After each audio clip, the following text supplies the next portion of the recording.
Thanks for watching.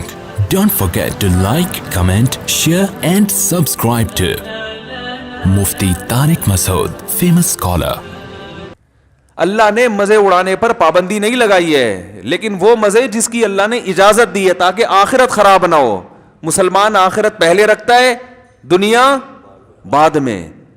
بھائی بہت سے مزے اللہ نے ایسے رکھے ہیں کہ اس سے آخرت خراب نہیں ہوتی بلکہ آخرت میں فائدہ ہوتا ہے. تو وہ مزے تو اڑانے چاہیے نا جس سے نہ اللہ ناراض ہو رہا ہے بلکہ اللہ خوش ہو رہا ہے. یا ایھا الذین آمنوا کلوا من الطیبات، اے ایمان والو پاکیزہ چیزیں کھاؤ، اس سے فائدہ اٹھاؤ، یہ تو اللہ نے تمہارے لیے پیدا کی ہیں. تو ویژن میں فرق ہے. جو کمپنیاں ہیں نا ان کے ویژن کیا ہوتے ہیں؟ پیسہ کمانا. لیکن مسلمان کا تاجر کا ویژن کیا ہوگا؟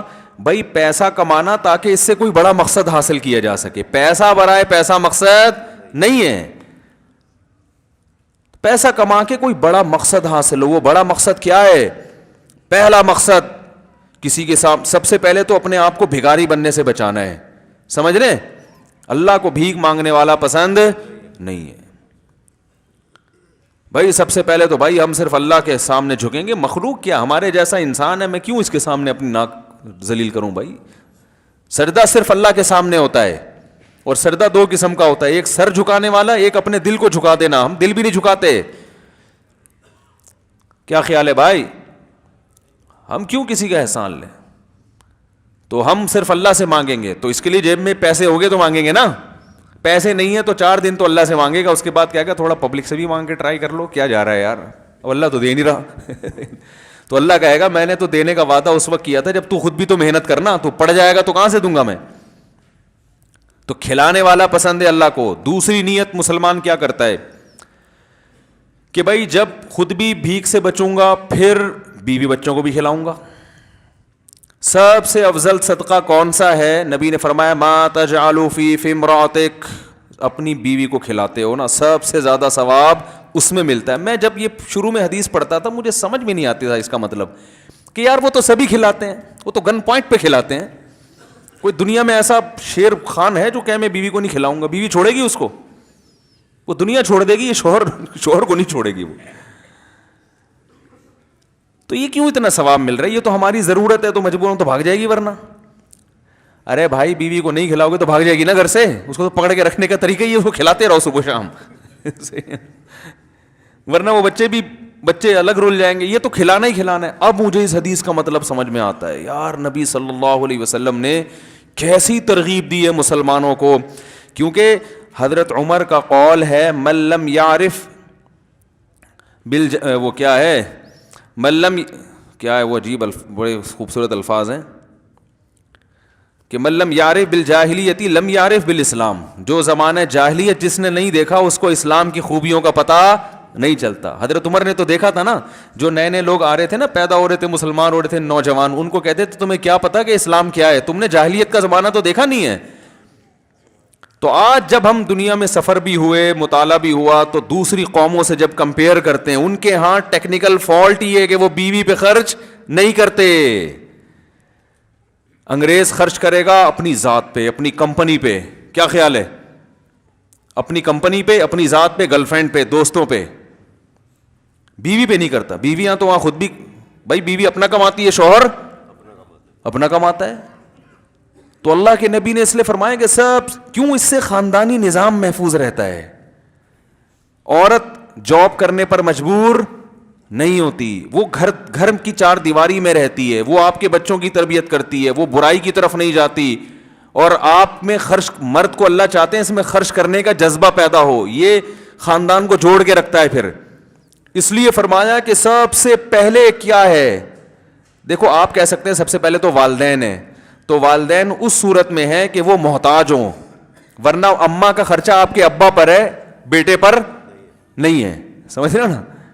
لیکن بیوی اگر مالدار ہو یا نہ ہو، دونوں صورتوں میں اس کا خرچہ کس کے ذمہ ہے؟ شوہر کے. اس لیے اس کو افضل صدقہ قرار دیا ہے. ورنہ اگر محتاج ہے نا تو پھر تو ماں باپ کا درجہ پہلے ہے. تو اللہ نے کیا حکم دیا نبی نے کہ ما تجعلوا فی امرأتک، جو تم اپنی زوجہ کو کھلاتے ہو، تو یہ سب سے بہتر صدقہ ہے. تو مال کمانے سے دوسری نیت کیا ہوتی ہے مسلمان کی؟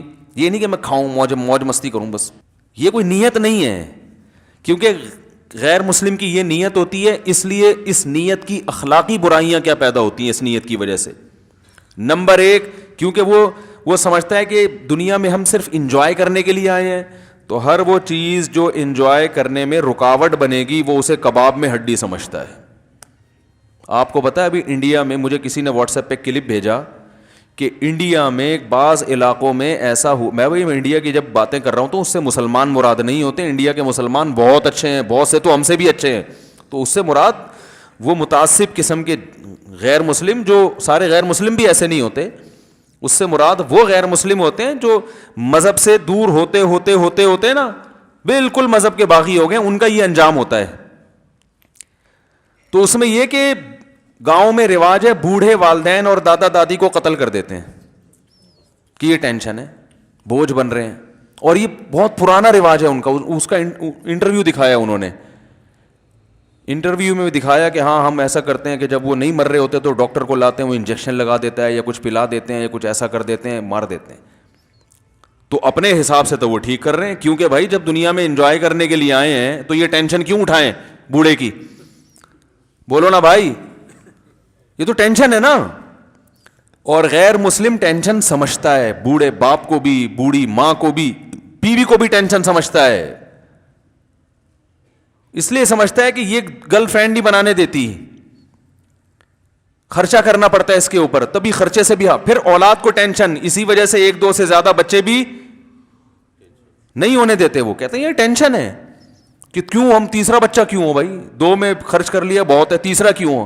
تو فیملیاں بھی سمٹ رہی ہیں، جب ان کی فیملی سمٹ رہی ہیں تو چچا ماموں خالہ تایا کا سسٹم سارا آہستہ آہستہ. ارے جب بچے ہوتے ہیں تو پھر چچا تایا خالہ ماموں کزن بہن بھائی یہ سارے رشتے جب وجود میں آتے ہیں نا، بڑا خاندان تو جب ہی بنتا ہے نا، تو محبتیں ختم. ہر آدمی اس کوشش میں پیسہ پیسہ پیسہ پیسہ. تو یہ اخلاق، پھر اس پیسہ کمانے میں وہ یہ نہیں دیکھتا کہ اخلاقیات کے دائرے میں یہ چیز آتی ہے کہ نہیں آتی. Thanks for watching. Don't forget to like, comment, share and subscribe to Mufti Tariq Masood Speeches channel.